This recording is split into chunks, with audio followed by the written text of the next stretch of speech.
कौन कौन सी कंडीशन है या क्या क्या वजह है जहाँ पर हेयर लॉस होता है। तो पहले आपको ये बताना चाहिए, तो उसमें से मेजॉरिटी लोग जिनको हेयर लॉस ज़्यादा हो रहा है उन वजहों को देख लीजिएगा। तो पहला वजह है एनीमिया। अगर आपके ब्लड आपके अंदर कम है या आप अपना सीबीसी कराते हो उसमें एचबी कम आता है तो आपको हेयर फॉल होगा ही होगा। तो मेजॉरिटी लोग को देखते हो जिनका एचबी कम रहता है उनको हेयर फॉल होता है, इसलिए मॉडर्न वाले आयरन देते हैं। लेकिन एनीमिया क्यों, किस वजह से है, ये हमें देखना पड़ता है, इसलिए आयुर्वेद हमारा मोर स्पेसिफिक है।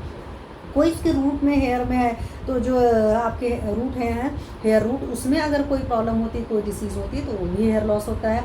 अगर आपकी बॉडी में पित्त बढ़ा हुआ, गर्मी बहुत बढ़ी हुई है तो भी हेयर फॉल बहुत ज़्यादा होता है या हेयर लॉस बहुत ज़्यादा होता है। लैक ऑफ न्यूट्रिशन, अगर आप प्रॉपर डाइट नहीं लेते, जैसे आजकल के बच्चे हैं प्रॉपरली बहुत सारा जंक फूड खाते रहते हैं, इधर उधर की कोल्ड ड्रिंक दुनिया भर की आइसक्रीम कोल्ड ड्रिंक इसी तरह के सारे फालतू चीज़ें खाते पीते रहते हैं, तो उनका भी हेयर फॉल बहुत ज़्यादा होता है। और बहुत ज़्यादा सन से एक्सपोजर अगर आपके हेयर का होता है तब पर भी हेयर फॉल होता है, जैसे जो लोग धूप में खड़े होकर के काम करते हैं। और हेरिडिटरी फैक्टर भी होता है। हेरिडिटरी फैक्टर हालांकि आयुर्वेद के हिसाब से देखेंगे तो बाल वगैरह सब सारे पितृज भाव होते हैं, बट अगर आपकी मदर के बाल अच्छे हैं तो बच्चों के बाल, अधिकतर डॉटर के बाल अच्छे होते हैं। तो कुछ चीज़ें यहाँ पर ये भी काउंट करती हैं, ठीक है। अगर ल्यूकोडर्मा है, स्कैल्प का ल्यूकोडर्मा है, तो उस केस में भी हेयर फॉल आपके बहुत ज़्यादा होते हैं। अगर कैंसर की मेडिसिन वगैरह चल रही तो आपने वहाँ पर तो देखें ही पूरा बाल्डनेस हो जाता है। लेडीज़ के केस में अगर चाहे ब्रेस्ट कैंसर हो चाहे यूट्राइन कैंसर हो, क्योंकि ब्रेस्ट कैंसर और यूट्राइन कैंसर सिर्फ फीमेल को ही हो सकता है, तो वहाँ पर हेयर फॉल बहुत ज़्यादा होता है, वहाँ पर बाल्डनेस तक की नौबत आ जाती है। थायराइड अगर किसी का सही नहीं है, थायराइड ग्लैंड अगर चाहे हाइपोसिक्रेशंस में चाहे हाइपर सिक्रेशंस में, मतलब चाहे थायराइड का ज़्यादा सिक्रेशंस हो रहा है चाहे कम सिक्रेशन हो रहा है, दोनों ही कंडीशन में हेयर फॉल होता है। अगर हाइपर सिक्रेशंस होता है तो उसमें बाल आपके पतले हो जाते हैं और सॉफ्ट हो जाते हैं, और हाइपर सिक्रेशंस में जो होता है उस केस में थिक और ड्राई हो जाते हैं। बट दोनों ही केसेस में क्या होता है, आपके बाल वीक हो जाते हैं और इस वजह से बहुत ज़्यादा झड़ते हैं। तो जो लोग भी थायराइड के पेशेंट्स हैं उनको बहुत अच्छी तरीके से पता है।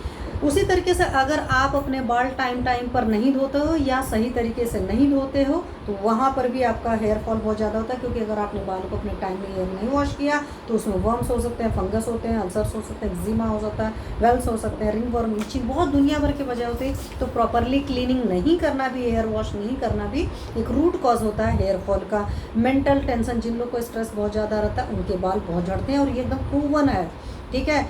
काला अजार जो फीवर है, दमदम फीवर भी कहते हैं, अगर ये प्रॉब्लम होती तो भी बहुत ज़्यादा बाल झड़ते हैं। अगर किसी को टाइफाइड हुआ तो उस केस में भी फीवर के हालांकि नॉर्मली होता है, मेरे साथ तो खास करके अगर मुझे कभी भी फीवर हो जाए मेरा तुरंत बहुत ज़्यादा हेयर लॉस होता है। तो वहाँ पर कभी भी फीवर वगैरह के केस में आपको बालों के झड़ने की टेंशन नहीं लेना है। आपको ये सोचना है कि आपको फीवर ठीक हो जाए, आपकी हेल्दी हो जाओ। जैसे ही आपका फीवर सबसाइड होगा, फीवर ठीक हो जाएगा, आपकी हेल्थ रिटेन हो जाएगी, वैसे ही वो हेयर फिर से आ जाते हैं, ठीक है। तो वहाँ पर चिंतन आपको हेयर फॉल का नहीं करना है, चिंता आपके बुखार के ठीक होने का करना है। इसी तरह प्रेगनेंसी में कुछ लोग को हेयर फॉल बहुत ज़्यादा होता है। कई बार कुछ रिएक्शंस होती हैं, कोई ड्रग अगर आप खा रहे हैं तो वहाँ पर भी होता है। तो आप ये भी देखिए, अगर लॉन्ग टर्म से कोई मेडिसिन ले रहे हैं या अचानक भी कोई दवा आपने खाई है और उसके बाद हेयर फॉल हुआ तो तुरंत उस दवा का साइड इफेक्ट भी हो सकता है, इस चीज़ को ध्यान दीजिए। अगर हाईली सेंटेड ऑयल से कुछ लोग की आदत होता है ना, हेयर में भी खूब परफ्यूम मान लेते हैं या ऑयल उस तरह लगाते हैं। कई सारे लोग को देखते हैं बगल से गुजरोगे तो उनके बालों से ऐसे मतलब वैसे तेल की महक आती रहती है, तो वहाँ पर भी हेयर फॉल बहुत ज़्यादा होता है। और अगर घटिया क्वालिटी का अगर शैम्पू इस्तेमाल करते हो तो वहाँ पर भी आपको हेयर फॉल बहुत होता है। इसी तरीके से इम्बैलेंस डाइट ले रहे हो, जैसे कुछ लोग की आदत होती है कि मिठाई बहुत जा रहे हैं खा रहे हैं, कुछ लोग बहुत तीखा खा रहे हैं। हमारे आयुर्वेद का कंसेप्ट है षड्रस तो भोजन होना चाहिए, मधुर अम्ल लवण कटु तिक्त कषाय, ये सारे रस आपकी डाइट में होनी चाहिए। तो उस तरह की डाइट अगर आप लेंगे तो हेयर ग्रोथ सही रहेगी। और अगर आपका इम्प्रॉपर ब्लड सर्कुलेशन चाहे होल बॉडी का चाहे आपके स्कैल्प का किसी वजह से, तो वहाँ पर भी हेयर फॉल होता है। तो इतनी सारी वजहें आपकी हेयर फॉल की हैं। अब आप समझ